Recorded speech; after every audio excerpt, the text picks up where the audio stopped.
Walaupun engkau dekat denganku hingga memegangi jubahku, tetapi engkau tidak mempraktikkan ajaranku, sesungguhnya engkau sangat jauh dariku. Tapi meskipun engkau sangat jauh dariku hingga 6 yojana, tetapi engkau mampu mempraktikkan ajaranku dengan baik dan sempurna. Sesungguhnya engkaulah yang sangat dekat.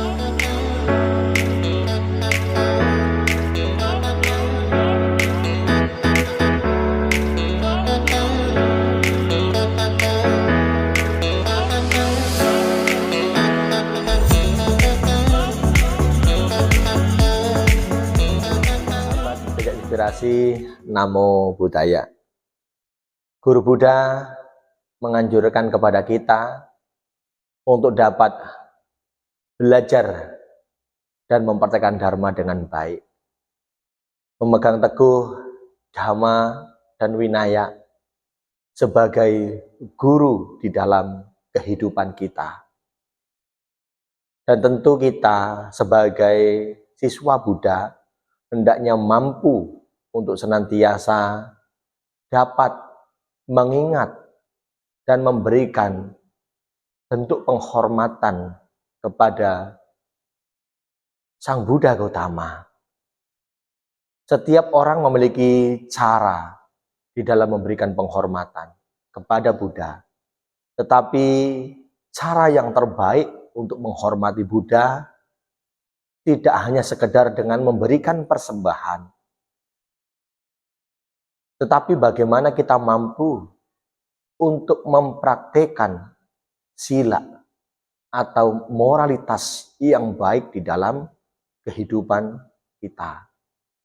Jadi untuk menghormati Buddha, penghormatan yang terbaik adalah bagaimana kita mampu untuk belajar dan mempraktekkan dharma dengan baik dan sempurna. Di dalam Dhamma juga disampaikan bahwa walaupun engkau dekat denganku hingga memegangi jubahku, tetapi engkau tidak mempraktikkan ajaranku, sesungguhnya engkau sangat jauh dariku. Tapi meskipun engkau sangat jauh dariku hingga 6 yojana, tetapi engkau mampu mempraktikkan ajaranku dengan baik dan sempurna. Sesungguhnya engkaulah yang sangat dekat denganku. Dari hal ini tentu kita bisa memaknai bahwa praktek moralitas, praktek dhamma menjadi tolak ukur sebagai bentuk penghormatan yang terbaik kepada Sang Buddha Gautama. Untuk itu para sahabat, mari kita manfaatkan kehidupan kita dengan baik untuk terus semangat di dalam belajar dan mempraktikkan dharma. Mulai mau untuk bertekad dan terus bertekad untuk dapat mempraktikkan moralitas yang baik sebagai bentuk tanggung jawab di dalam kehidupan kita, yaitu sebagai siswa Buddha. Jangan hanya sekedar kita mengakui bahwa saya beragama Buddha, tetapi dalam konteksnya, di dalam praktek nyatanya, kita tidak pernah mau untuk benar-benar mempelajari, memahami, atau menyelami dharma itu. Maka dari hal yang sederhana kita harus belajar. Bahwasanya Guru Buddha juga mengajarkan selain praktek moralitas, Guru Buddha mengajarkan kita bagaimana kita memiliki sifat kerelaan atau kemurahan hati, yaitu adalah praktek dana. Maka banyak untuk melakukan perbuatan bajik di dalam kehidupan ini juga bagian penting untuk dapat memperindah batin kita. Maka dana itu menjadi bagian yang sangat penting di dalam kehidupan kita. Ya. Agar apa? Kita mampu untuk memperindah batin kita. Kita mampu untuk membersihkan cermin batin kita. Sehingga jika batinnya menjadi bersih, jadi batinnya menjadi indah, maka akan terlihat dengan jelas akan mampu membawa dampak positif bagi kehidupan kita. Sehingga kita akan dapat melangkah dengan penuh kedamaian dan kebahagiaan. Sehingga juga kita bisa menyikapi kehidupan ini dengan dewasa dan bijaksana. Maka ada sebuah pernyataan yang juga perlu untuk direnungkan bahwa hidup ini harus mampu saling menghidupkan. Ketika kita tidak bisa memberi, maka jangan mencaci. Dan ketika kita bisa memberi atau berbagi, maka juga jangan membicarakan orang lain yang belum bisa melakukan kebajikan, yang belum bisa berbagi. Artinya praktek dana ini juga tidak mudah. Dikatakan di dalam Dhamma bahwa praktek dana, praktek memberi itu sama halnya dengan peperangan. Berperang dengan apa? Keserakahan kita, keegoisan kita. Ini hal yang tentunya perlu untuk kita pahami. Maka jika kita tidak bisa memberi, ya jangan mencaci.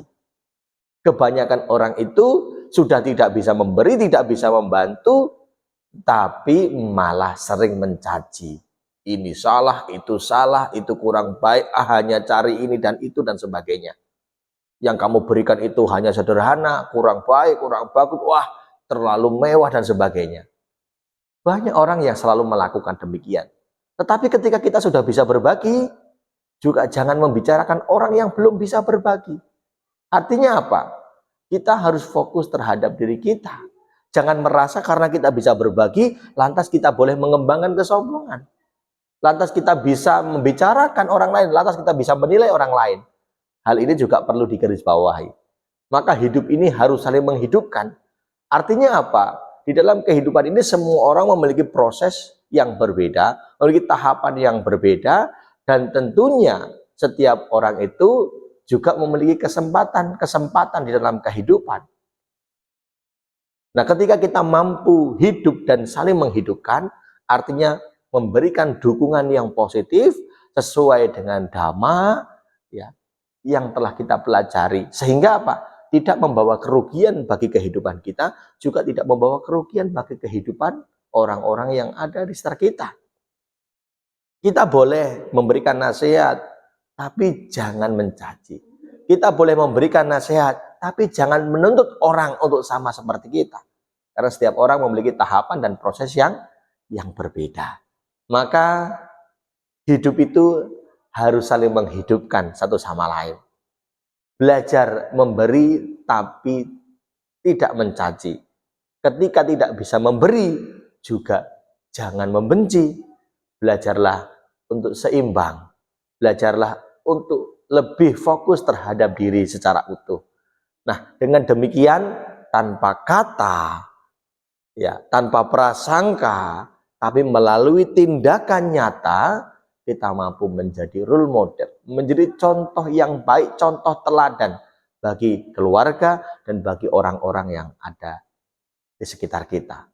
Karena sebuah nasihat, sebuah contoh itu tidak harus diucapkan, tetapi bisa dalam bentuk tindakan nyata yang secara keberlangsungan terus-menerus, yang secara konsisten kita dapat berikan kepada mereka, orang-orang yang ada di sekitar kita. Terima kasih. Namo Buddhaya.